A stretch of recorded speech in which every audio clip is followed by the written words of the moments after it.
భవిష్యత్తు కోసం ఈ రాష్ట్రంలో ఎక్కువ జనాభా ఆధారపడ్డ వ్యవసాయ రంగం. అమరావతిలో ఎమ్మెల్సీ ఎన్నికల ఓటు హక్కు వినియోగించుకున్నారు కేంద్ర మంత్రి పెన్నసాని చంద్రశేఖర్. మేధావులు, విజ్ఞానవంతులు ఎమ్మెల్సీ ఓటు వేయటానికి 1 గంట సమయం కేటాయించాలని మంత్రి సూచించారు. ఇక ఓటు హక్కు విలువ తెలిసిన వాళ్ళం కాబట్టి ఢిల్లీ నుంచి వచ్చి ఓటు వేశానన్నారు.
ఢిల్లీలో 2 లార్జ్ మినిస్ట్రీస్ తోటి బిజీగా ఉన్న గవర్నమెంట్ కార్యక్రమాలు ఉన్నా కూడా ఓటు హక్కు, ఓటు విలువ తెలిసిన వ్యక్తులం కాబట్టి ఈరోజు వచ్చి ఎమ్మెల్సీ ఎలక్షన్స్లో ఓటు వేసాం. దాదాపు 3,40,000 మంది రిజిస్టర్ అయ్యారు.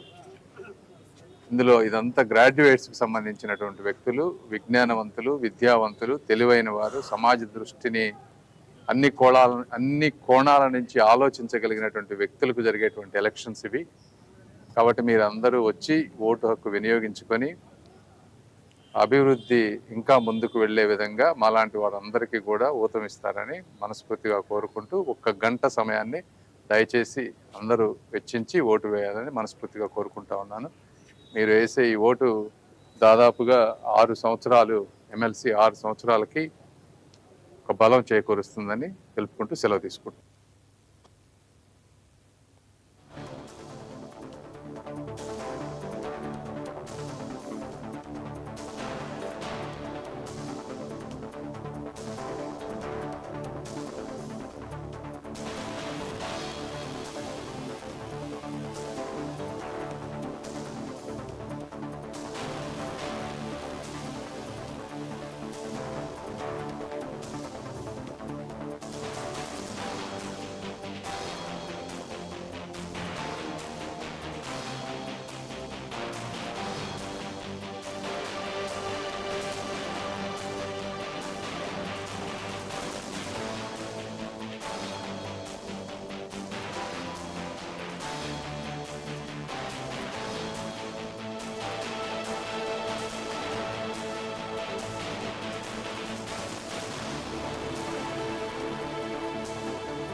ఉమ్మడి గుంటూరు జిల్లాలో ఎమ్మెల్సీ